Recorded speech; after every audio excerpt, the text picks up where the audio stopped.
Welcome to Education Interrupted, Parent Engagement for Liberation, a webinar series organized by Working Women Community Center in partnership with the Faculty of Education at York University.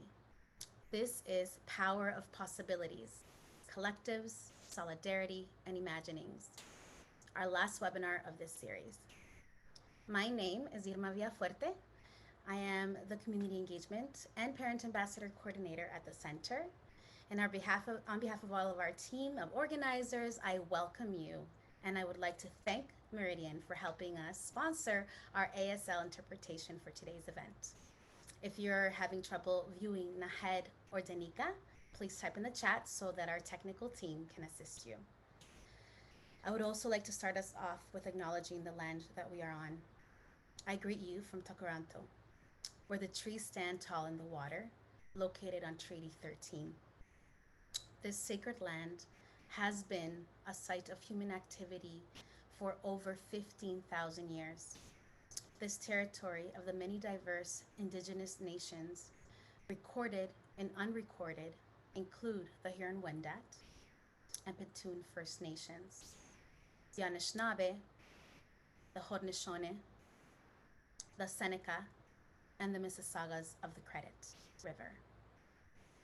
This territory was subject of the Dish with One Spoon Wampum Belt Covenant, an agreement between the Iroquois Confederacy and the Ojibwe and allied nations to peacefully share and care for the resources around the Great Lakes. The Ontario education system is founded under the ideals of white supremacy and continues to administer and exercise colonial power on Indigenous and racialized communities.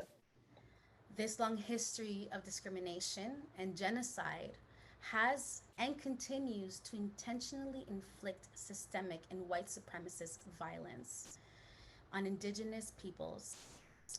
The effects of colonization, such as residential school systems, center on Eurocentric approaches to engagement and the othering of non-white parents and families. This has left immeasurable intergenerational impacts. However, the strength and determination of Indigenous peoples is incredible, and the power of collectives, collective unification and healing and standing for social justice is also prevalent.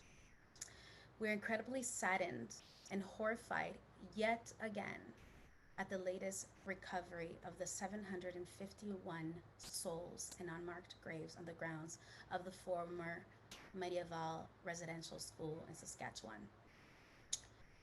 Indigenous mothers, grandmothers, and matriarchal knowledge keepers are still here, and they continue to educate their children and grandchildren. They are a living celebration of Indigenous communities.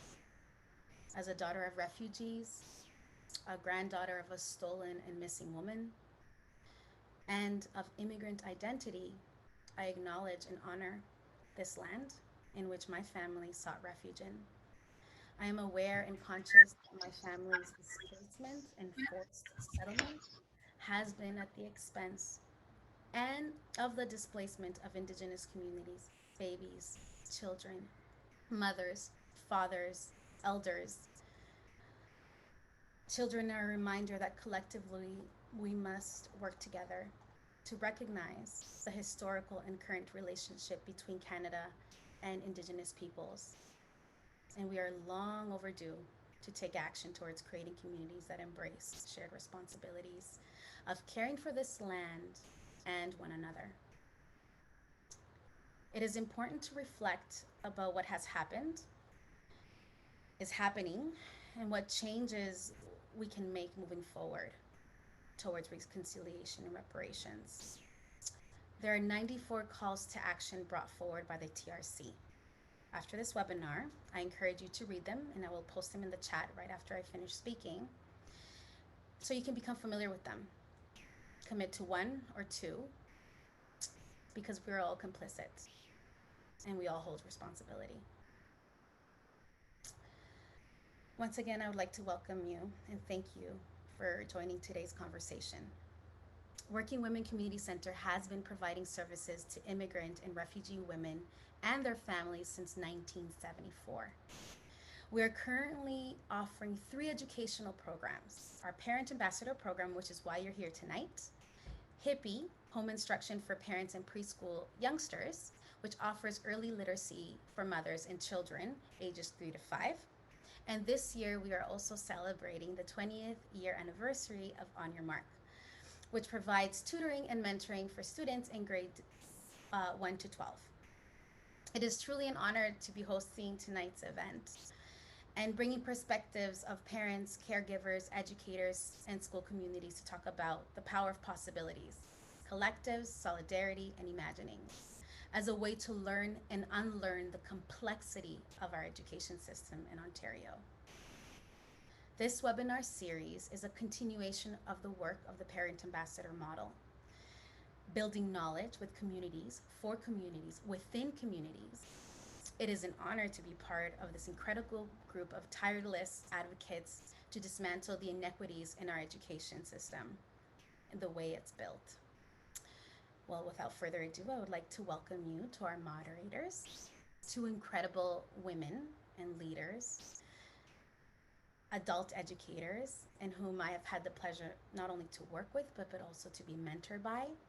Diana Grimaldos, who is our Parent Ambassador Program Lead, a mother, a community organizer, a co-chair of a TDSB alternative school, and a researcher.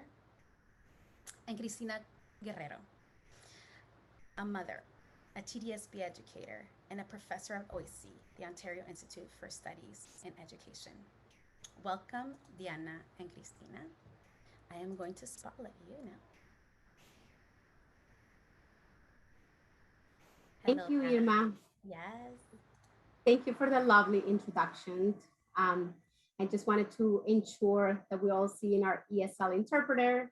Um, Before we introduce our wonderful panel tonight, I do want to let you know about the Parent Ambassador model and how has our training has been focusing on enhancing parents and caregivers' leadership capacity. Um, Over the last 6 years, we have been unpacking the complexities of navigating the education system to meaningfully explore what engagement can actually look like for Black, Indigenous, and parents of color. Our training has breakdown in understanding political structures, governance bodies, school council, power, and decision making in schooling. Our training is designed with an anti-racist lens, where families acquire tools and resources to identify systemic racism and discriminations in school, learning from educational leaders, advocates, activists who are really shifting the narrative of traditional parent engagement in school, to collective efforts of solidarity, many of whom are here tonight with us. Tonight's webinar is actually a reflection and how might we imagine solidarity and collectivization in our efforts to dismantle systemic racism and discrimination in school.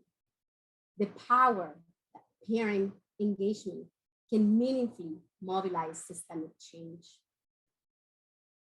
It is an honor for me to be moderating tonight's panel with Cristina.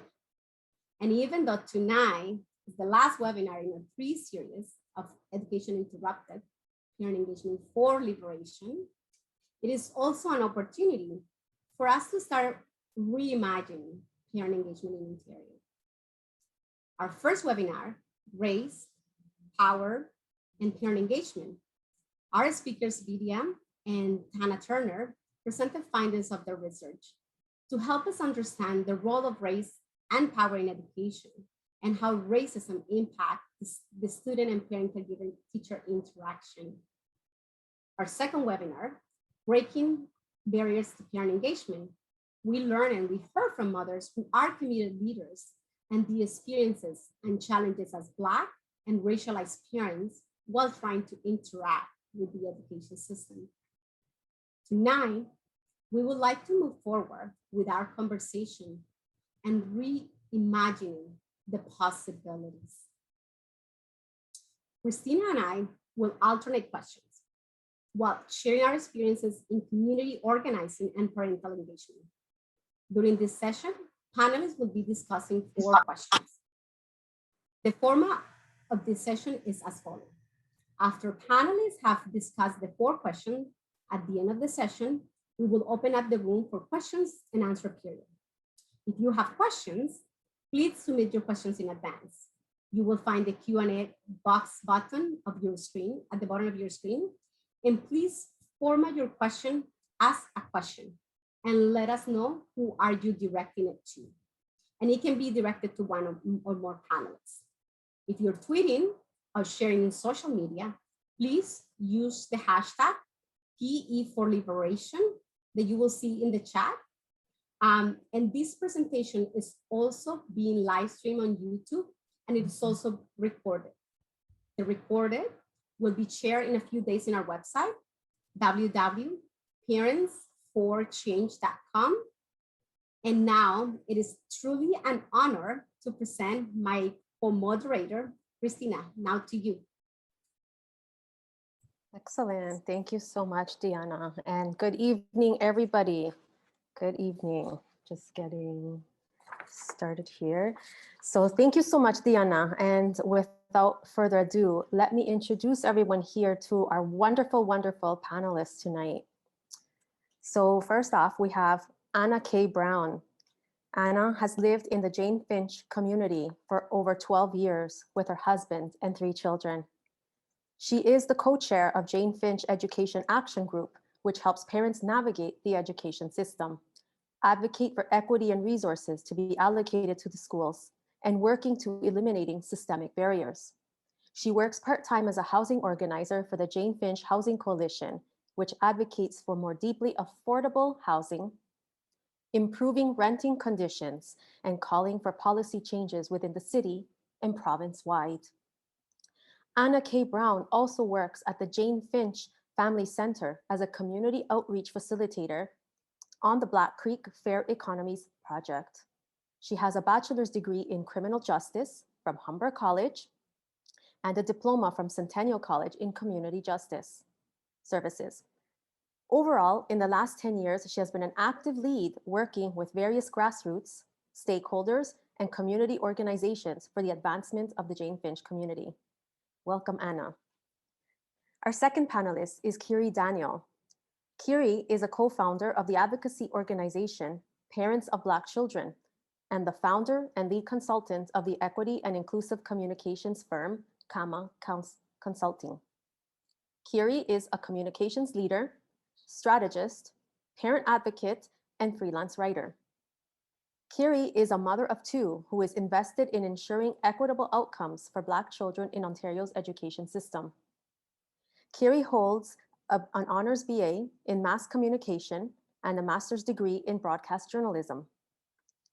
She began her career as a journalist, working as a freelance associate producer and assignment editor for NBC News, London Bureau, and CBS 60 Minutes.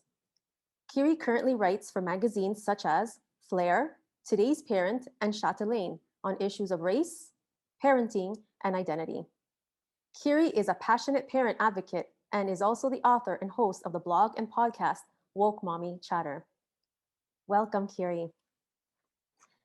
Our third panelist is Jason Toe. Jason serves as the coordinator of secondary mathematics and academic pathways for the Toronto District School Board, where he works with K-12 staff to tackle academic streaming, tracking, and shift towards more equitable, inclusive, and culturally responsive teaching. As a former high school math department head, he began challenging streaming back in 2015 by eliminating applied math classes and teaching inclusive grade 9 academic math, which led to significant gains for students with special education identifications. Jason has presented at provincial math conferences, worked with numerous Ontario school boards on de-streaming, and was part of the Ministry of Education's writing team for the new de-streamed grade 9 math curriculum. Jason is also a steering committee member of the Coalition for Alternatives to Streaming in Education which is a grassroots community organization. He is also a co-author of the TDSB and Elementary Teachers Federation of Ontario collaborative document, which is called Addressing Anti-Asian Racism, a resource for educators. Welcome, Jason. Welcome, everyone here. So let us begin with a panel discussion. This year has been a year like no other. Last summer, Angela Davis reminded us that, and I quote, "We have to act as if it were possible to radically transform the world. And we have to do it all the time. We need to transform the school system to make it welcoming for Black, Indigenous, and racialized students and their families. Parents have the power to meaningfully influence school communities and create transformative spaces. We can change everything, and we must change everything." And here we have something for the full group to ponder. Let us all, as a full group, there's about 70 of us here tonight, right? Let's think about the following. Let's imagine the possibilities of parent engagement and schooling. What do you see? What does that look like? What does that feel like? So that's something for us to reflect upon individually and hopefully to have a conversation about. Colombian American anthropologist Arturo Escobar says that, and I quote, "Another possible is possible," close quote. And so this brings us to the first question for the panelists here tonight. And that is for the three of you. And that question is, what is another possible to parent engagement?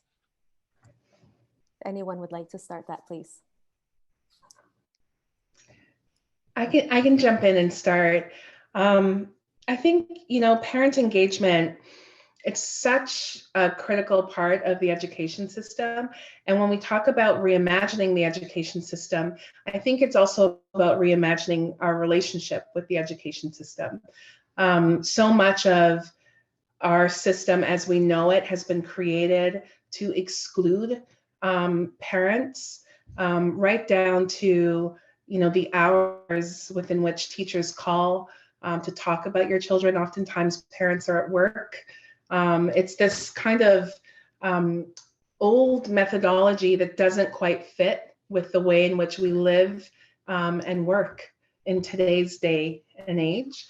And so I think it's about reimagining that relationship. It's a public education system and recentering, reprioritizing, and shifting where the power is in our education system. Right now, a lot of that power lies with our administrators and school board employees, and there needs to be room for parents in that power dynamic, so that parents have more of a say in what the system looks like and what their children are learning, and how the system works for us. So that's where I would start, and I leave it there to let my colleagues jump in. But I really think it's a shift in looking at the dynamics of the relationships within the education system.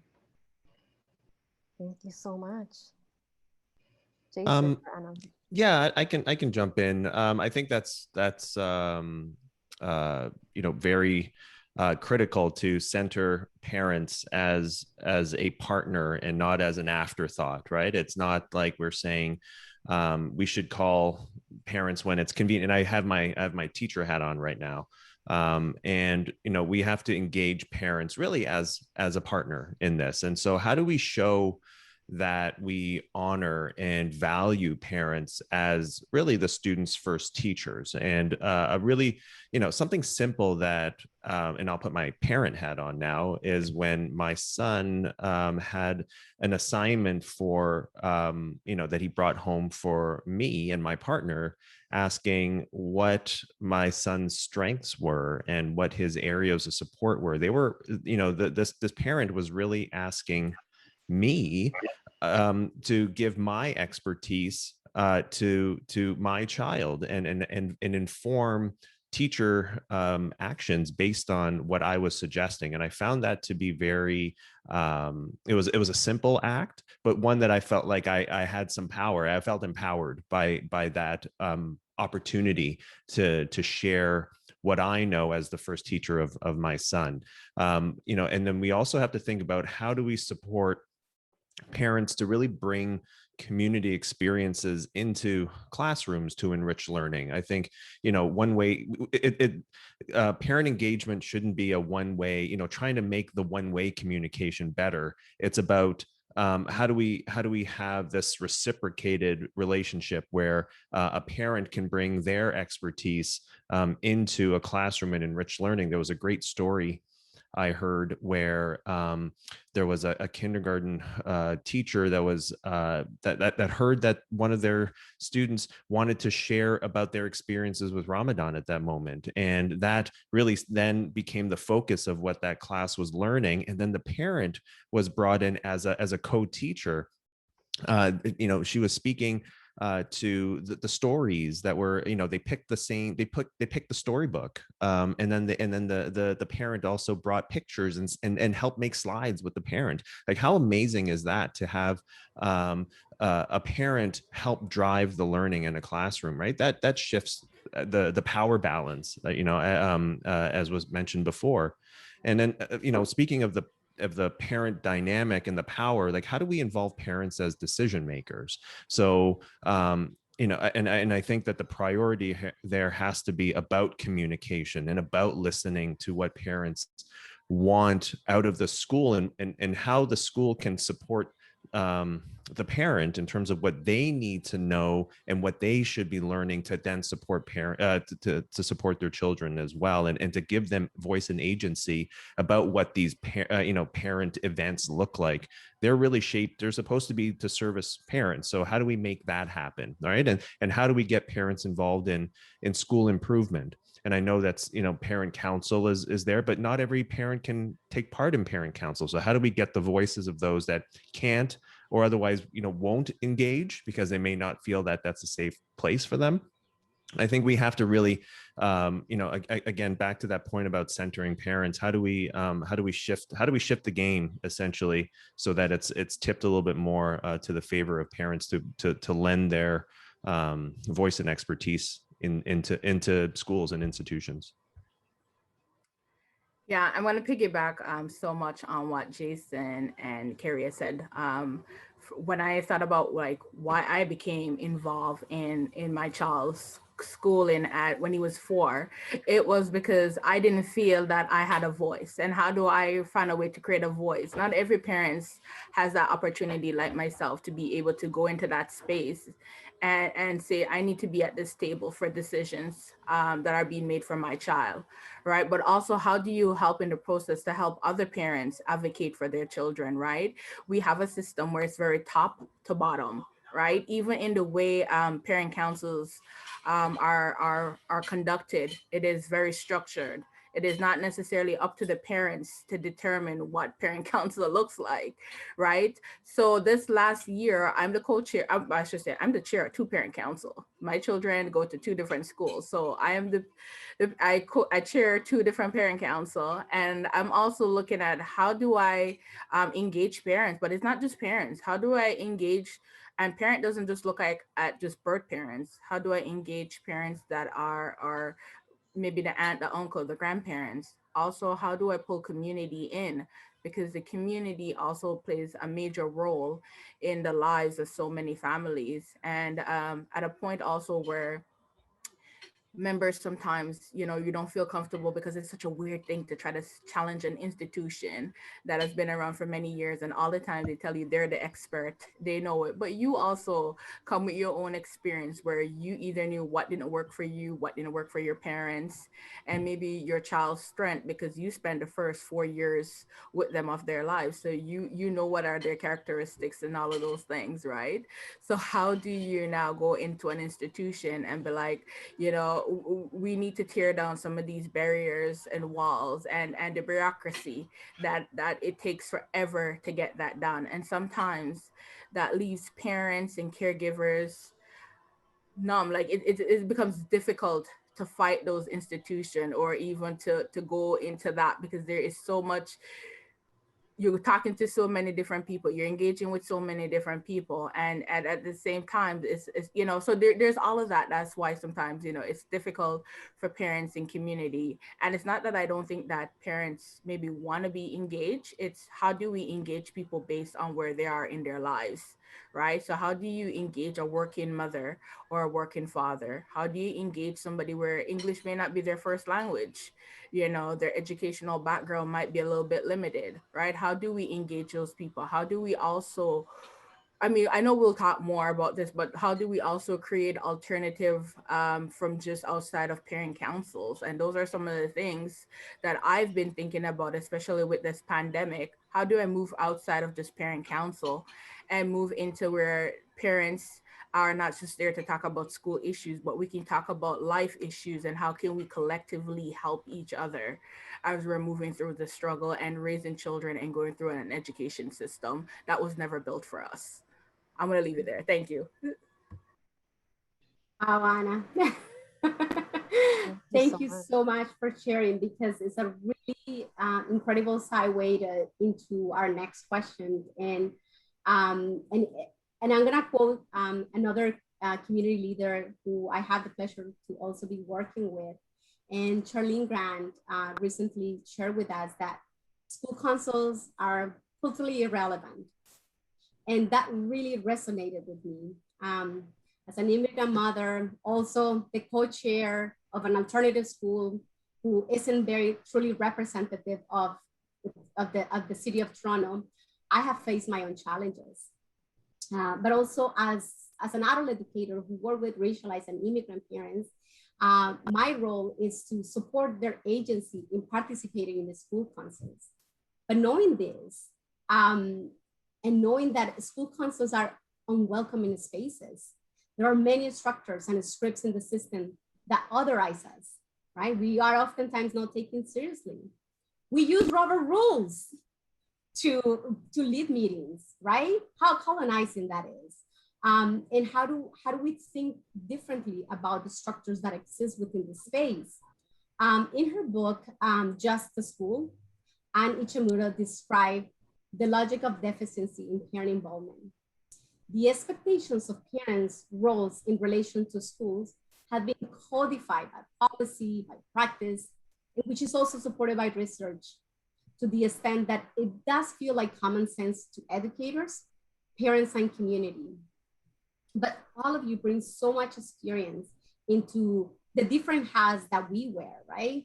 Jason, you wear a hat as an educator, and you wear hats as a community organizer, as an activist, as someone who you're co-chairing two school councils. I don't know how you do it, but kudos to you. And Gary, you're running an organization. You're a co-chair at your school as well. What are the other meaningful examples of parent engagement outside of schooling?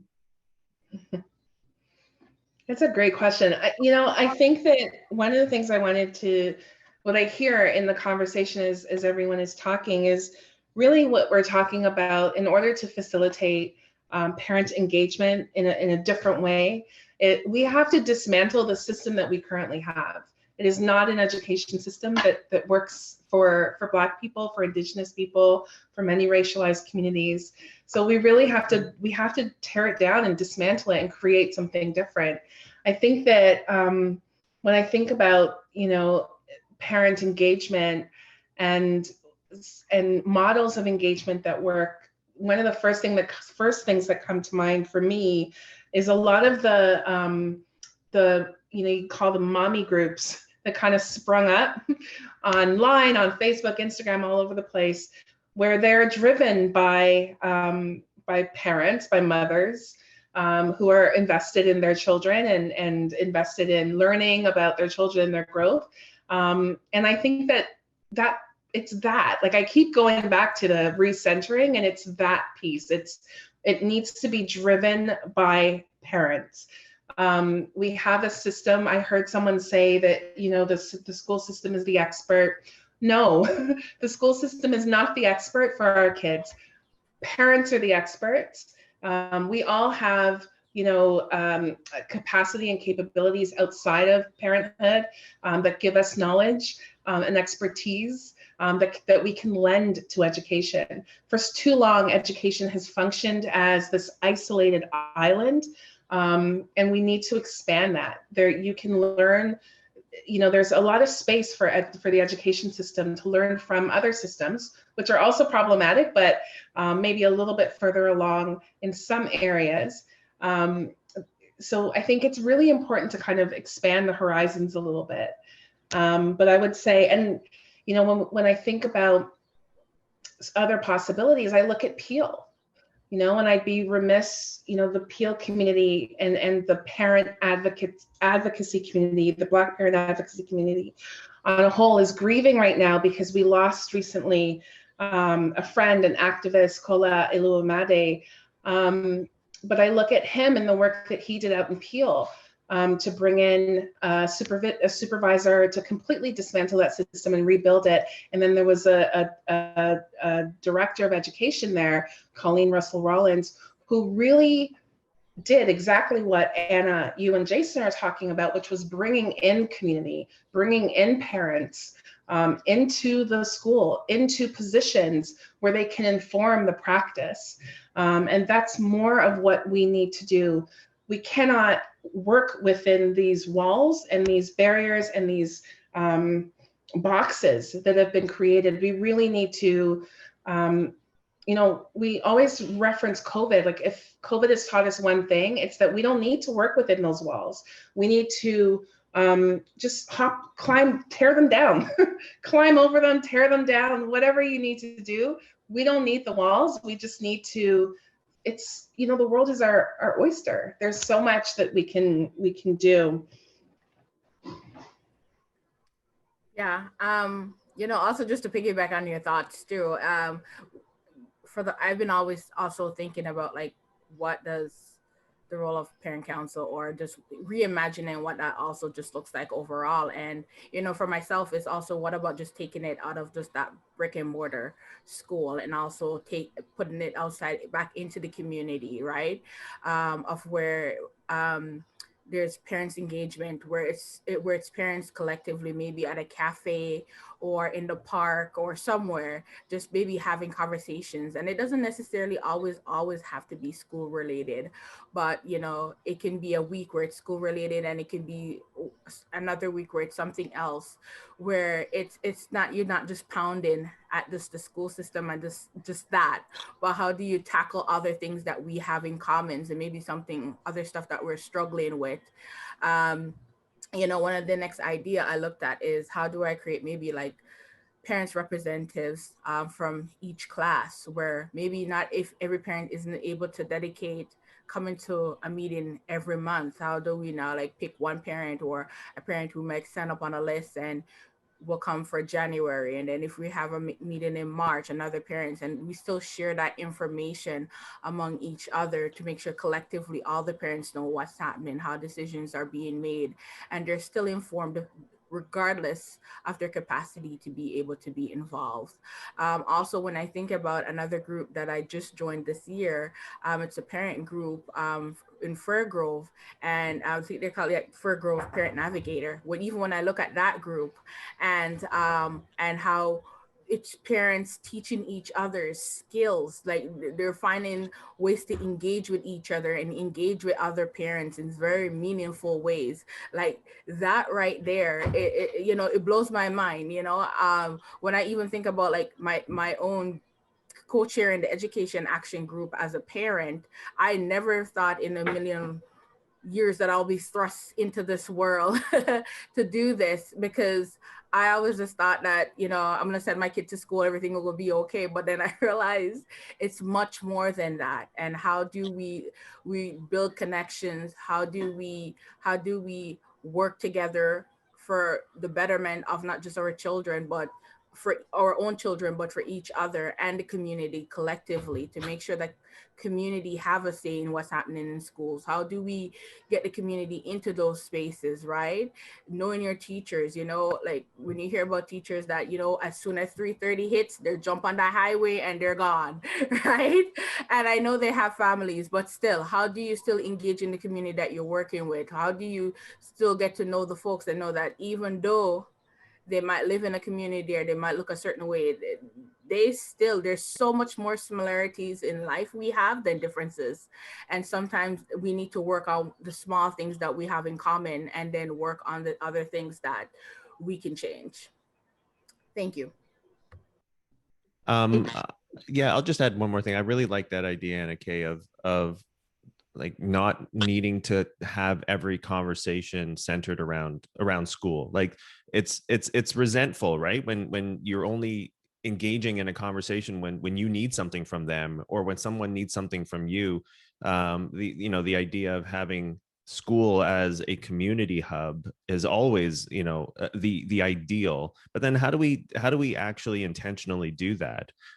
So we need to create events where it's just people hanging out. It's people connecting with one another, like seeing each other's humanity, knowing parents and families at a level where we're just people that are all here for the same reason, which is to do right with the children that go into to school. So I really think that we need to, like Kiri, you were mentioning, just really changing the very nature of the interaction, and the system of how we have typically automatically engaged parents as educators, to see it more of as relationship building over a long period of time, as opposed to these kinds of like one-off events, where it's just about receiving information, getting information, sending information. I think we need to just kind of get back to the human level of just seeing each other and dialoguing of all sorts of things. For sure. Yeah. So I guess yeah. Did any of the panelists want to add anything, or we're good to continue? Yeah. Okay. Yeah, no, thank you everyone, because that really speaks to so many different layers. And I'm seeing in the chat box too, like people just, agreeing with that notion of the where and the what and the how, right? Especially because, even thinking about moving away rather from that idea of parent engagement as something that's transactional, and really getting into that complexity of parenthood, that complexity of childhood, the notion of being a student and even community. And I think the three of you tie that together really nicely, especially when it comes to that notion of community of care, right? Which really takes us, it transcends so many different levels. And these ideas really tie very nicely into the next question, actually, which has to do with the notion of that collectivization, like that solidarity and coalition building. And, there's a recent article in the conversation.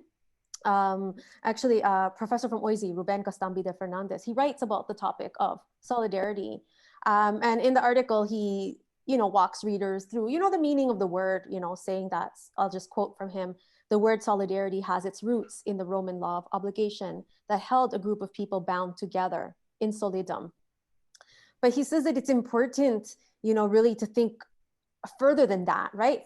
Further beyond, the meaning of a word. And he says also that it's important to think about these three key characteristics of what solidarity means, which are the centering of relationships, which Jason, you alluded to, right? You spoke of the intentionality of the work that needs to be done. Anna Kay and Kiri, you also spoke to this. And then very importantly, the actions themselves that need to be done, or even in terms of actions that need to be stopped, perhaps, to ensure that change happens. So when it comes to the question now, let's take these kind of ideas to our conversations now about race and racism and the topics of parent engagement and solidarity. And this is the question for the three panelists. How might solidarities and coalition building support new imaginings of what is possible? I'm gonna jump in. Go for it, Anna Kay. I think, you know what, that was a big part of my work. And as a parent and as a resident, how do you build solidarity? How do you bring in other parents, not just only in my community, but other communities that are also dealing with the same issues or going through the same system? How do we build solidarity in the struggle to know that at the end of the day, these things are not happening in silos, and that sometimes that working collectively together, we can come up with much more better resolutions than when we're working independently. And those were some of the things that I've really had to think about in my many roles, from an housing organizer to the education action group to even just some of the parent groups. You know, you having, how do we collectively do this? And I'm going to use one of the best examples. And it probably jumps a little bit into politics, but it was when Ford was elected and he was doing the cuts to the school. And then there was this major parent group that came, that was created. And a lot of their work was around to like, how can we make sure that these cuts don't affect our children? It was mainly downtown centered.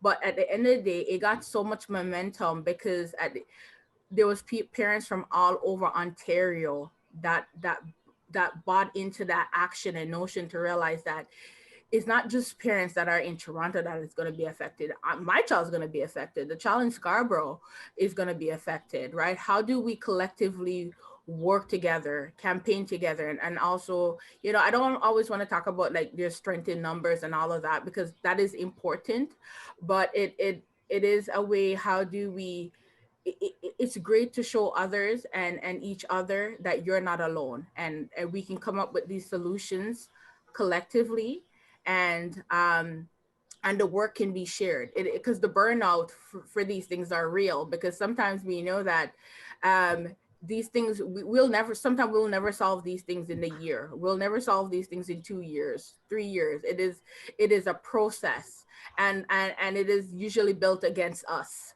where we get burnout and tired, or you lose that fight or the drive, right? So it is, how do you build a coalition that you can lean on each other? When I feel a little tired, Jason can take over, you know, Jason, you know, then Carrie can take over, and then, you know, like do it that way, right? So I think sometimes we have to think about it in that way, in the solidarity.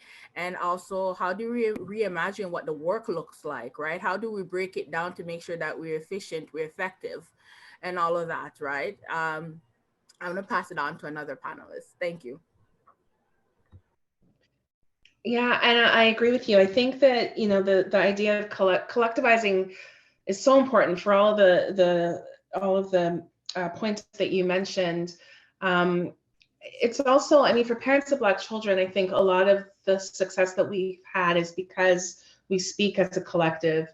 But it also, what it does, and what I think there needs to be room in this conversation for, is for parents to not engage, right? To have the option to just not engage with the school system, and to be able to just send their kids to school where they can learn in a peaceful environment, right? To me, that would be the ideal.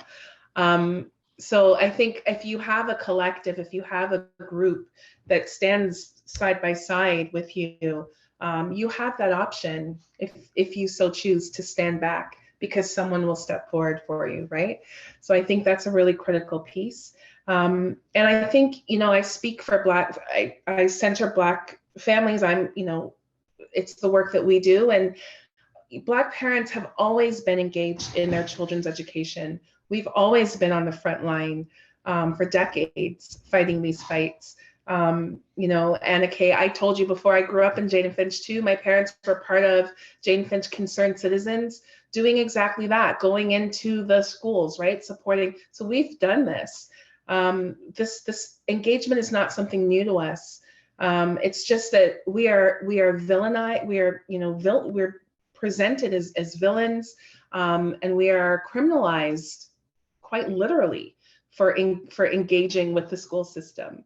So there has to be room for some of that disengagement if we choose, and the system really needs to change so that we don't have to be there in order for our kids to get an equitable education. Yeah, just before Jason jumps in, I think that is a great point. I think maybe that was the only thought I left out, is that not everyone wants to be engaged. You want to just be able, I want to have the option of just sending my child to school and knowing that my neighbors can just send their children to school and know that they're good, knowing that they're getting the education, the attention, and the need, and their needs are being met. I know that that's okay, right? And that is good enough. But I know that right now we don't necessarily have that luxury. And those who can be a part of the fight and fight for other folks that are not able to be at that table, that's okay too. I don't expect every parent, and I know we don't expect every parent to be able to show up, because not everybody has the capacity to do it. And that is true, because there is days where I wonder, we all wonder maybe where we find that capacity to do that work sometimes too, right? So, sometimes I know that I work, maybe don't work a full-time job, because I want to be there to be able to engage with my child's school, because I feel like I need to be there to be that voice and be that voice for other students, right? But not every parent want that burden and need that burden. There's so many other things that are happening in life. And yes, education, your child education is an important factor, but it's not the only factor. So yeah, thank you. Yeah. I think it's such a privilege, right? To not have to engage in the system to fight for your children, right? I think that's such a critical. It's like, yeah, it is incredible privilege to know that the system was designed and made for you, right? I think I want to give a shout out to Angelique Thompson, by the way, who was the educator that invited the family in to share the story of Ramadan. I wanted to give a shout out. I couldn't think of the name at the moment, but I just wanted to let the entire world know that she was a superstar that did that. But in terms of solidarity and coalition building, when I think of the work that Deanna and Christina and myself are part of with the Coalition for Alternatives to Streaming in Education, that coalition building not only does it lead to lighter work, because there are many hands that are part of it, but it also just brings such different perspectives, but that we're all fighting for the same thing, right? So getting those different ideas from people from all these different vantage points, I've found to be very powerful in moving the work forward. It's not just the 2, 3, 4 people that think alike. It is this diversity of thought that really helps to make ideas full, that make them more coherent, more just able to transcend certain barriers, for people to understand, because there are all these different ways of thinking about it. So I think that coalition building is definitely important for that way. But also I think, and I think Anna Kay might have mentioned it, but when we look at the different different groups that are all essentially fighting for the same thing. Like, and I think of for a moment the work that I've been privileged to do in terms of supporting, addressing anti-Asian racism, lately with the resource that was created, with the Toronto District School Board and the Elementary Teachers Federation of Ontario. I've been able to speak to some parent councils about this issue.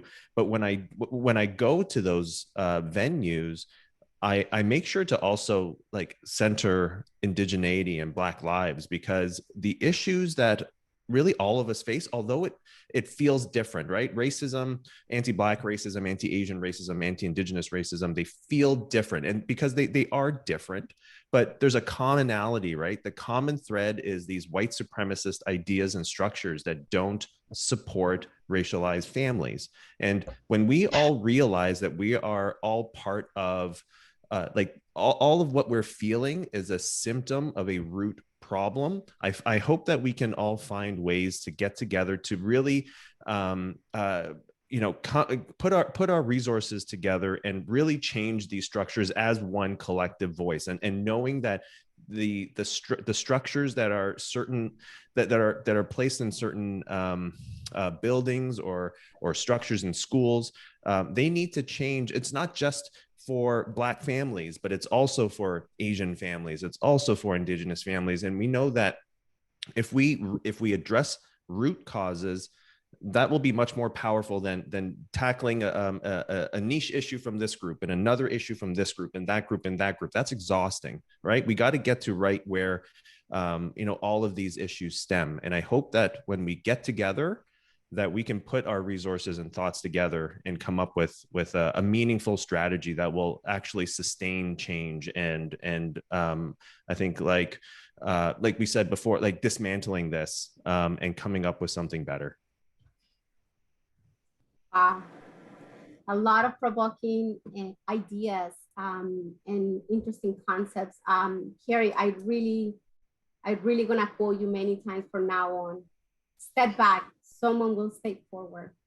It's on my notes. I really resonated with Anna Kay, what you said about problematizing relationships with the education system. I think for teachers, they're also, for some teachers, not all, having relationships with parents can also be problematized by the system as well, which is hinder the abilities for collaboration and the scripts that are put in place. Jason, you know, we've been working in this, thinking of different and meaningful ways of collaborate and get to the root causes of problematizing engagement.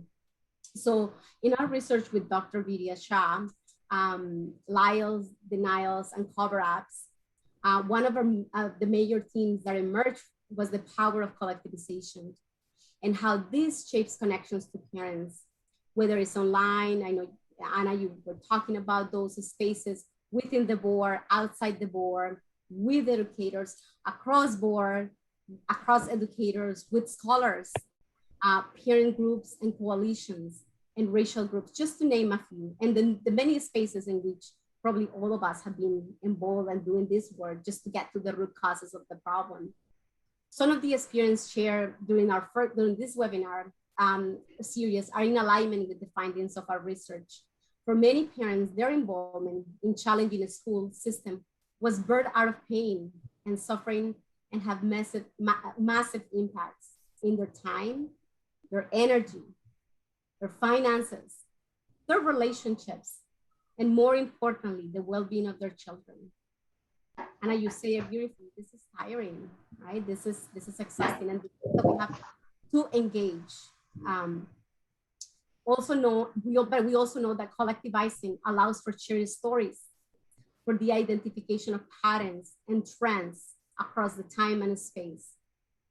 For this shift from focus to an individual to understand the system, and from transformation to change, to voice and agency. And I know some of you have shared so much today, and I'm hoping that, how are you looking at the power of collectivization in different ways? And knowing this from your personal experience, what do we need to get there? What's next? Perhaps I'll start with you, Carrie or Jason. I think, you know, I've circled, I'm taking notes as well, and I circled, Anna said something about parent engagement being a full-time job. It's actually making me really emotional, because I think about the fact that when we talk about what we need to get there, I think that's a critical piece that needs to be eliminated. It is a full-time job currently.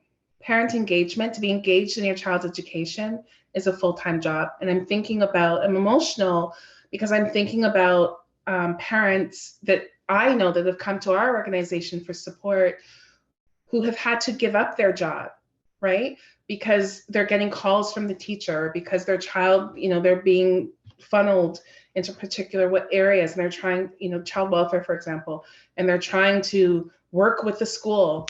And they've had to give up their job, their income, just so that they can present this front of being engaged in their child's education, and to be there for their child, to be the barrier to protect their child. So I think, you know, when we talk about how we reimagine and where we begin, and even myself, you know, I'm thinking about myself as well. I happen to have a job where I have time and I can make my own schedule, and I can rearrange my day to take a call from a teacher. But many parents can't do that. And what happens to those kids? And it's not that those parents love their kids any less. They just cannot, they can't do it. they're choosing between that or eating, right? Putting food on the table. So I think when we talk about reimagining, when we talk about where we go next, these are the critical there's 74 people on this call. These are the conversations that everyone needs to go back and take to their schools.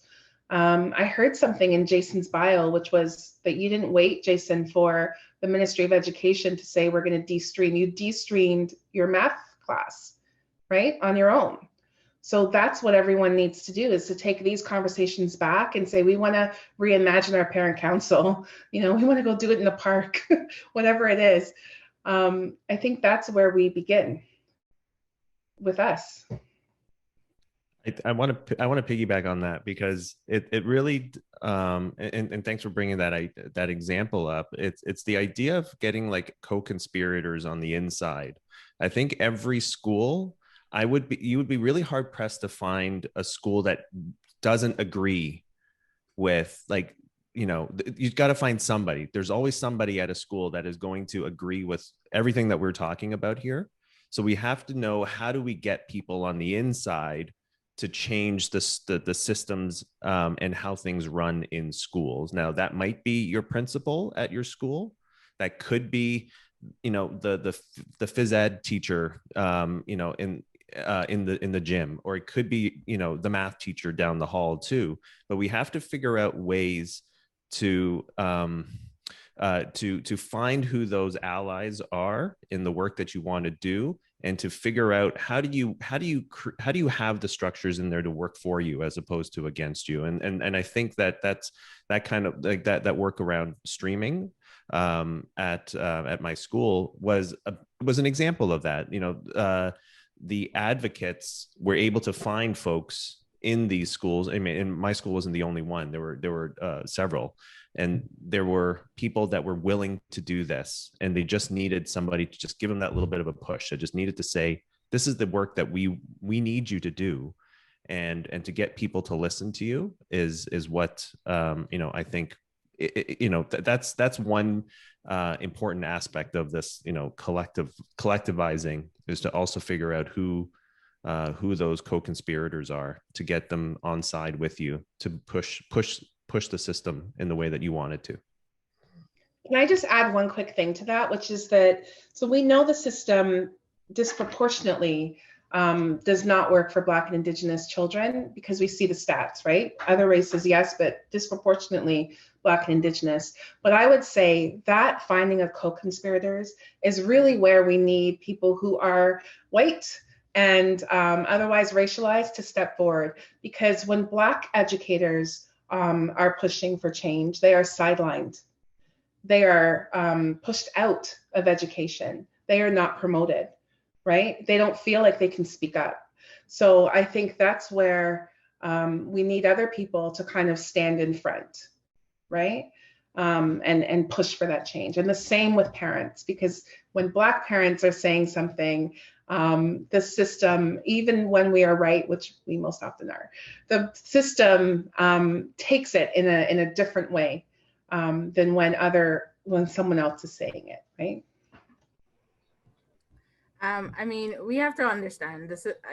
Where we go from here is I think many of us understand that the system was created in the way it was created, because it was never created to benefit Black and Indigenous bodies.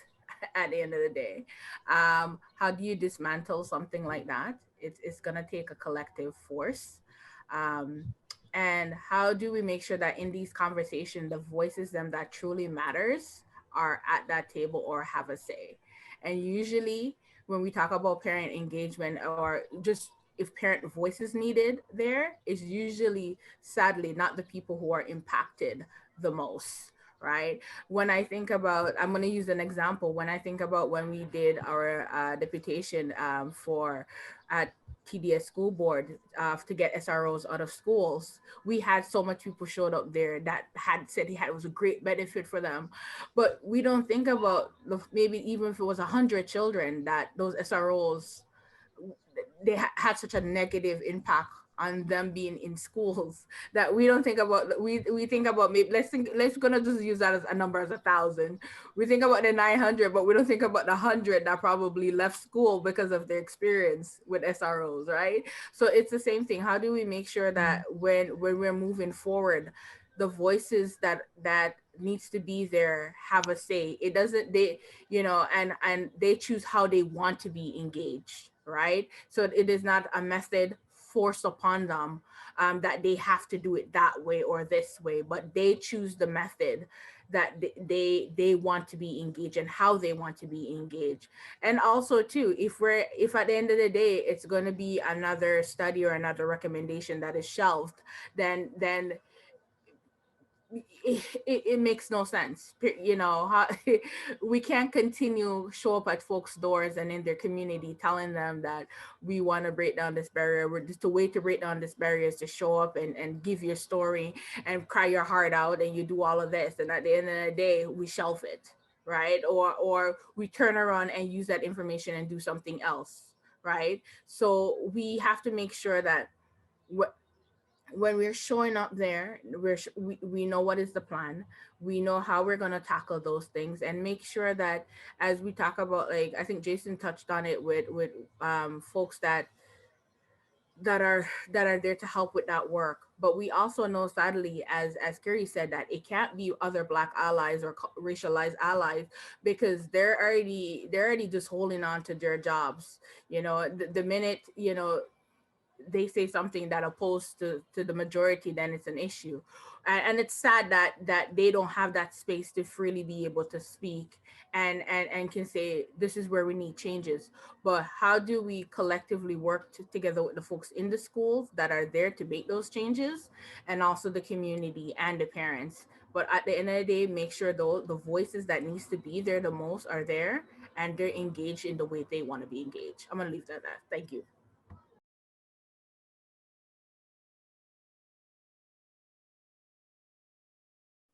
And this will take us right on time to start our Q&A.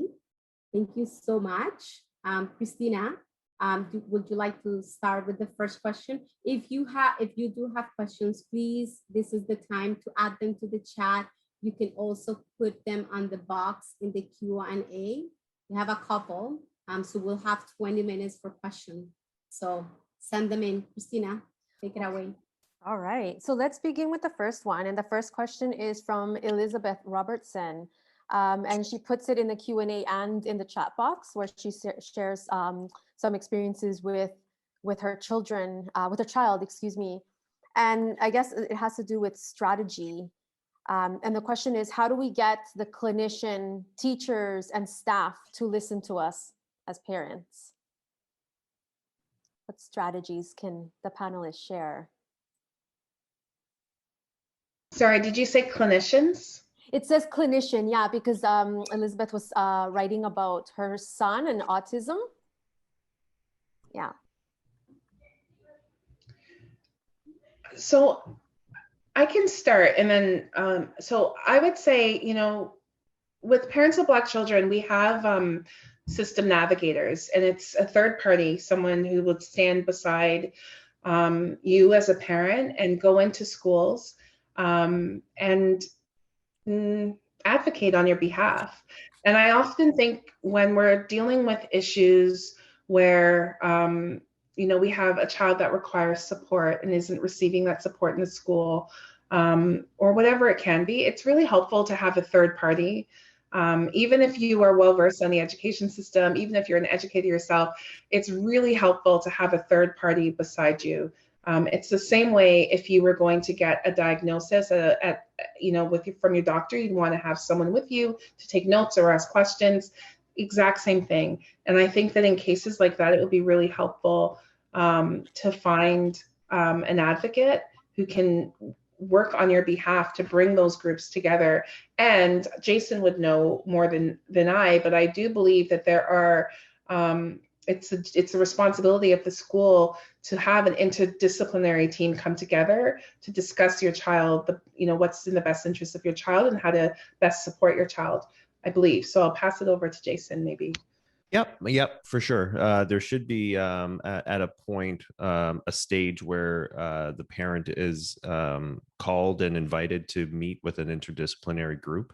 Um, I would say, and I'm not exactly sure, the circumstance of things, but if there's any way, and you can, if this is a Toronto District School Board issue, um, if you can somehow back it up with policy, right? That, whatever the wrong is that you feel like, um, it's relatively easy to search TDSB policies, pertaining to things like special education and autism. And, so if you can say, I'm not being serviced the way that I'm supposed to, and boom, here's the policy, and so no one's listening to you at the school level, then you got to bring it up, right? Call the superintendent. The superintendent, if you slap the policy there, they have no choice but to listen to you, right? And if that's not even you call the next person up. There's an organizational chart that you can look up to find out who the next person on the chain of command is.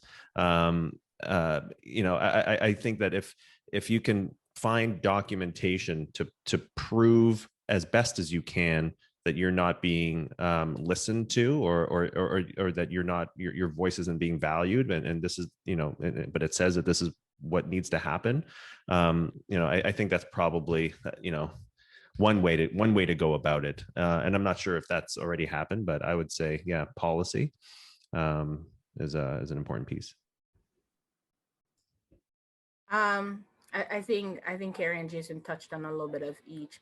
I also think your community. What is, if you have community agencies that is familiar with your issues, and how can you also bring them in as an advocate to be able to help in that situation? Also, information, because it's always great to have a second and a third opinion, not because they're the school that means they're right, their doctors are right, their teachers are right, or right. You know your child best, and it's always best to get a second and a third opinion. And documenting what is happening, how it's happening, your engagement with the school, because that will always come into question at some point. And making sure that you're covering your bases. It's sad that those are the steps that needs to be taken, but it has to, until we get to a place where things change. I hope we're able to answer that question for you. Thank you. Thank you. I really, really thinking about what Jason and Annika was talking about, solidarity, and how the role of co-conspirators and allyships. So there is a question in the chat, which is also tied up with the first webinar.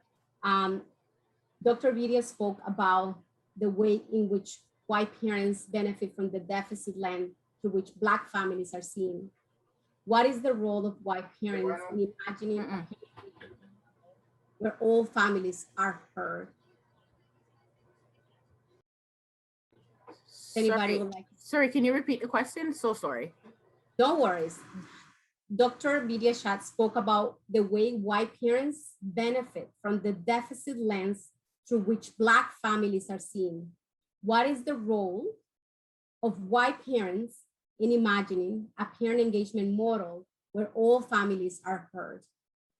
As we're thinking about allyship, co-conspiration, the role, for instance, of myself being a co-chair with a white co-chair, and how these partnerships happen and what needs to happen. That's what I understand from the question.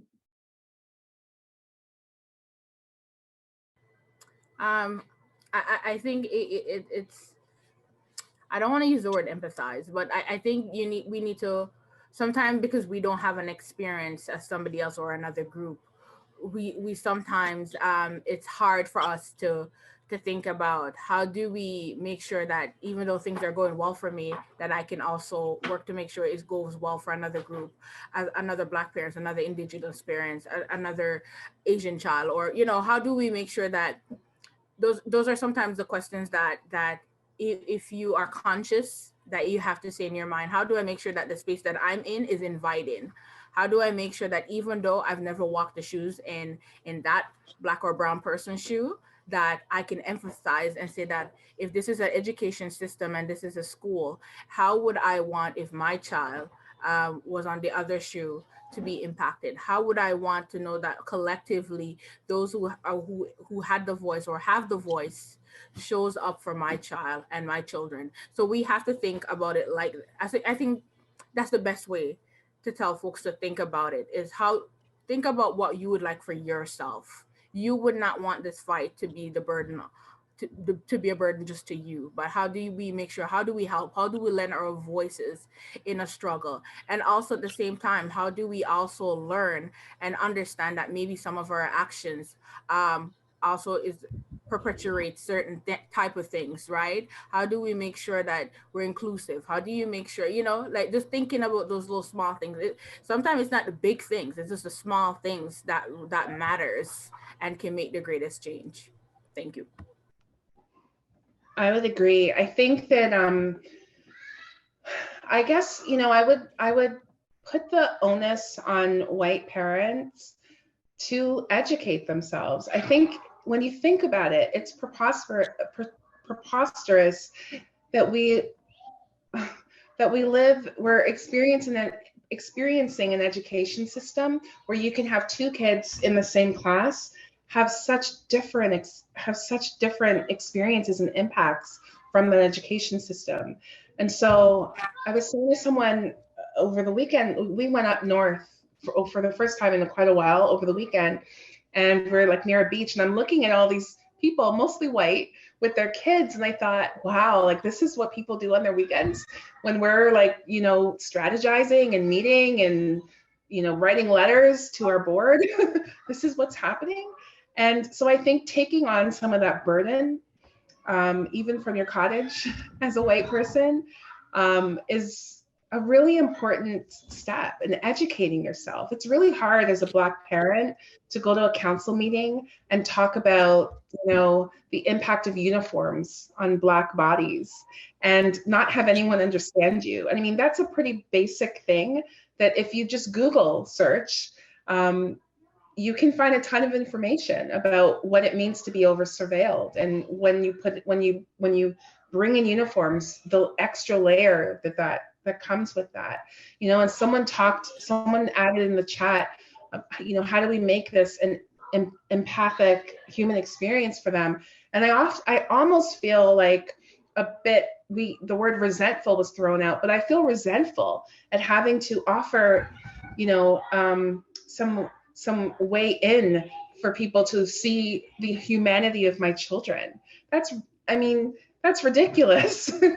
I don't really know how to answer that except to say I think that there needs to be responsibility for white families to kind of just open your eyes, do the research, pay attention to what your Black parents are saying, racialized parents, and believe us when we're telling you that the experience is different, and then figure out how to help, what to do, and stand back where you need to. Yeah, I was just going to say, I think people need to know when to step up and when to take a step back, and really, and I think, in the context of parent councils, and I know that in schools and how we operate as educators, that we try in everything that we do to center equity and anti-racism and anti-oppression in the operations of what happens inside school buildings.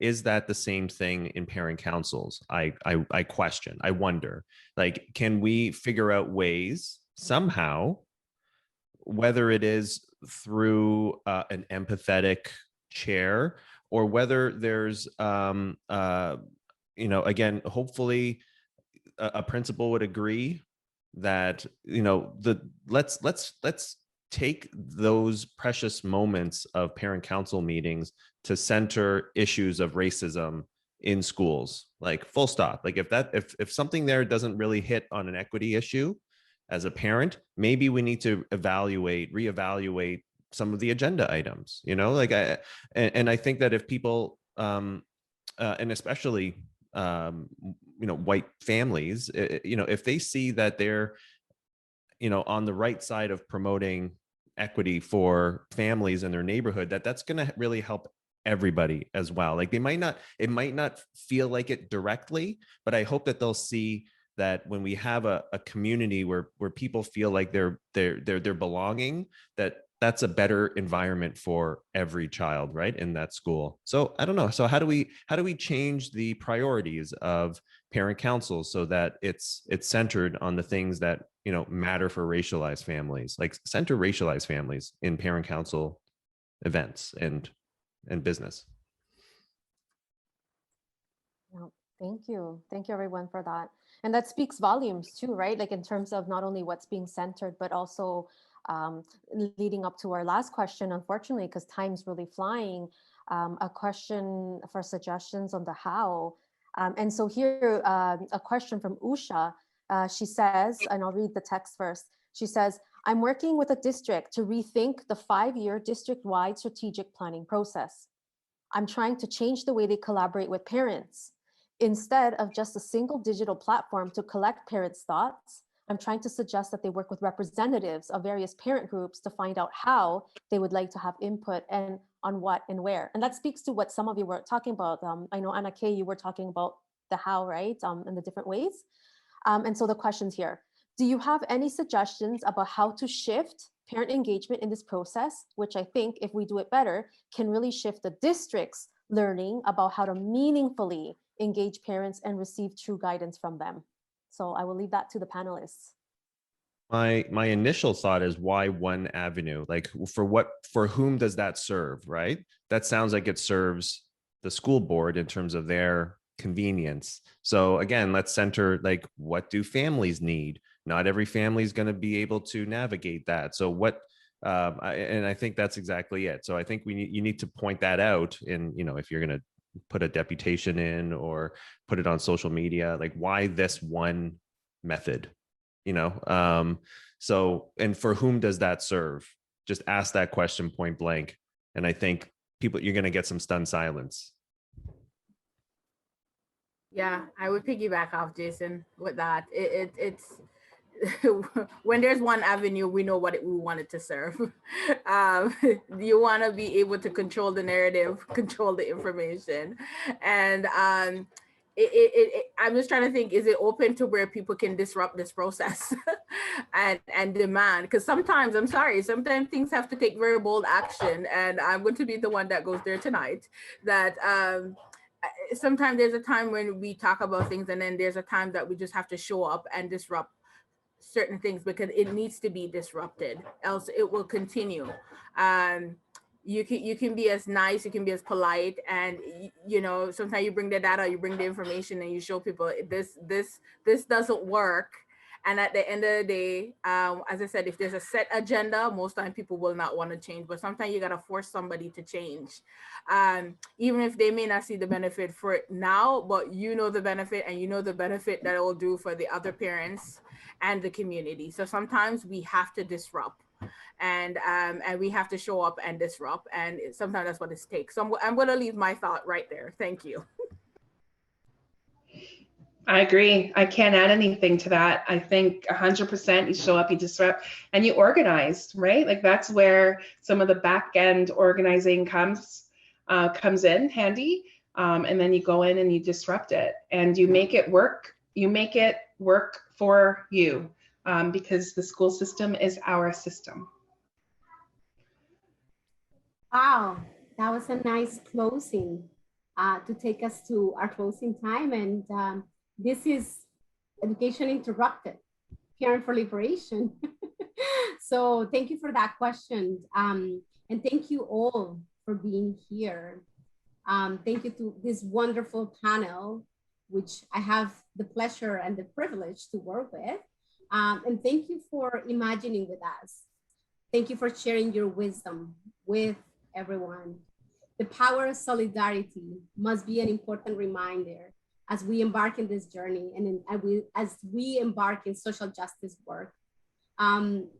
Envisioning this webinar of this series was possible thank you to the power of collaboration.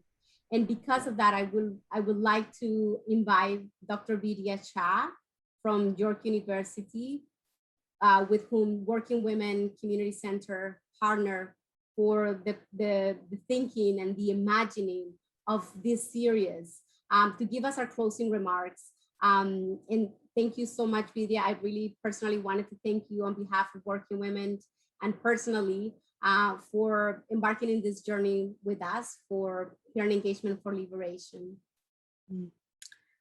Thank you so much, Diana. And I am just buzzing in my chair. I've been tweeting all evening trying to capture these absolute gems that have been shared. And I want to just take a moment and say to this group of people on the screen right now, how wonderful it is to be in conversation with all of you, to learn from you, to feel such presence and such power in what you're saying. It's so tremendous. And so I wanted to just say thank you. And, you know, it makes me think about where we are in this series. And I think back to May 31st, just over a month ago, just about a month ago, sorry. And our first session, as Diana was saying, race, power, and parent engagement. And we came together, and it was Mari Carmen Lara Villanueva who moderated and shared her research as a parent navigating the whiteness of schooling and school councils. And she really affirmed that race has always been an escapable part of classrooms and parent-teacher interactions, and that schools are racially hostile spaces for Black, Indigenous, and racialized students, for their families, and for communities. I shared some research that Diana and I have been doing that she mentioned this evening, titled Lies, Denials, and Cover-Ups, that challenges the perceptions of schools as these benevolent, caring institutions, and speaks to the harm of upholding this false narrative for Black and racialized families. And we were joined in conversation by the wonderful Tana Turner, principal consultant of Turner Consultant Group, who shared research from several studies that she's done about the experiences of Black families in schooling, the experiences of Black children, and she shared ideas and resources for how parents can advocate for their children. And really, this first session was to set the tone, was to have people that are at somewhat arm's length from what is happening to be able to share stories, to share experiences, so that we're not asking families to have to share stories of pain again, but to share the research that's out there and to really mobilize some of this research for a larger conversation. And on June 14th, we were joined by another amazing panel for navigating the education system, breaking barriers to parent engagement. We had Mahima Madhava moderate the session. Mahima is a mother, a consultant, and an alternative school treasurer. We had Khadija Kaji join us.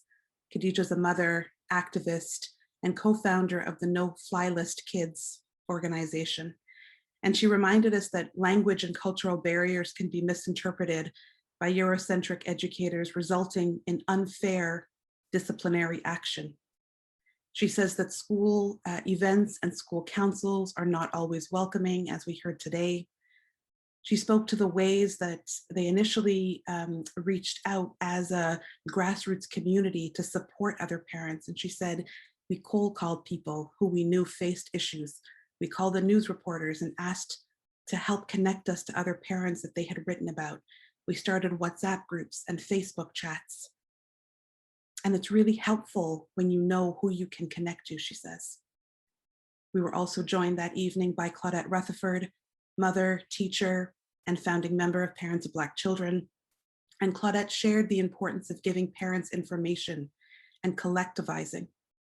And at one point she said, wear what you want, teach your children to speak their languages, to say their names in the way that they were given, to share your traditional practices, decenter whiteness, normalize difference, celebrate difference, bring forward your ancestral gifts. We were also joined by Kadeen Banka Singh, mother, community organizer, education advocate, and member of CASE, the Coalition for Alternatives to Streaming and Education. And Kadeen shared that parents may doubt whether they can challenge power, but she said, parents have the power, and parents have the right to ask questions, to interrogate, to ask for and demand what they need for their children.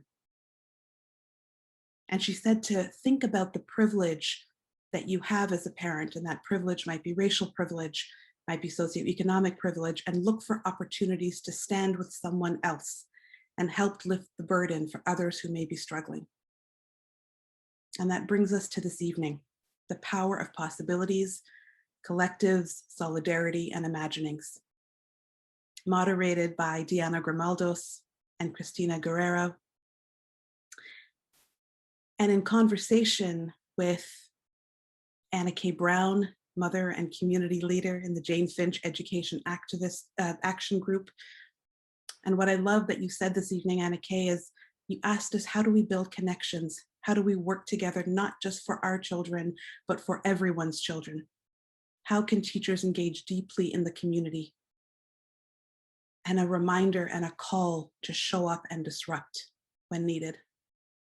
Jason Toe, dad, educator, and member of the Coalition for Alternative Streaming in Education, shares with us the importance of getting co-conspirators on the inside and getting to the root of the problem so that we can come together in solidarity across communities, across racial groups. And Kiri Daniel, mother, community organizer, and founding member of Parents of Black Children. And Kiri, what I loved that you said this evening was that parents need to have the option to not engage and to just send their child to school in a peaceful environment. That you have the option to step back because someone will step forward for you. And a reminder to all of us and to all parents to make the system work for you, that this is our system. With so much tremendous respect for all of you for the work that you're doing and for this real recognition that what we are working towards is a system in which parents do not need to be taking time off work, to working half time, to not working at all, just to be able to support their child. A system in which all children are humanized and seen for who they are, treated fairly with love and respect, in which parents can show up and they are seen as experts of their own children. That is the world that we are working towards. And this entire series would not be possible without a team of people working behind the scenes and on screen to make this happen. I want to begin by thanking Working Women Community Center, whose advocacy around parents and parent engagement has spanned 20 plus years, and who as an organization has made this series possible. So a huge shout out to Working Women Community Center. And a very, very special shout out to Diana Grimaldos and Irma Villafuerte, both of whom have been the backbone of this series, emails and planning and really fancy Canva pieces that Diana has come up with. It's just been such a pleasure to work with a group that has really pulled this together. And of course, Mary Carmen, Lara Villanueva, Cristina Guerrero, who are also central to this team, central to us working together. This has been a collective effort. All of the invited speakers that we've named earlier, to the interpreters, Nahed, Danica, Taijen, Joanne, and Rana, to the interpreters and volunteers, Fernanda, Braylene, Maria Jose, Eva Rodriguez, Zara Leon, to all of the attendees for the past 3 sessions. There are some of you that have been with us from the beginning, and many of you that popped in and popped out as you could, as you were likely dealing with your own children. And to those of you who will view this in weeks, in months, in years to come, all of the parents and the community groups that are risking every day and coming together for the betterment of all students and families, we thank you. This work has been happening for a long, long time. This is generational work. And the work that we are doing here is hopefully going to be generational, in that we are creating systems in which all children can show up in their fullness, in their brilliance, in their genius, and not have to fear coming to school as a place that will be a place of harm. This series has spoken to the tremendous power of parents. And if we can say anything in closing, it's that parents, you are not alone. There is support, you have the power, and you have the right to advocate and protect your children. And to parents who do not need to think about this, as Jason shared earlier, it is a privilege to not have to think about this, to not have to engage, to not have to protect your child. And so if you are a parent listening to this, this is where we share the collective burden. This is where we show up for each other, because a school system that does not serve one is a school system that inevitably does not serve all. And so this is a call. This is a call to parents, to community groups, to educators, to scholars, to share these videos, to continue these conversations, and to continue having them in public so that we know what is possible, that we know what can happen when we all come together. I'll share with you just in the chat here, and we will share it as well on the YouTube link. As Deanna shared earlier, this is the link to the Parents for Change website. And just before we close today, I just wanted to very quickly share for you what that looked like, so you know how to navigate it and you know how to get yourself on to check out these amazing webinars. And I will close with this. So that's parentsforchange.com, and you just click on webinars. And when you click on webinars, you'll see the first two listed there. And we are going to be uploading the next one in just a few days. Parentsforchange.com. And so with that, we say thank you and good evening to all of you. Thank you for being here.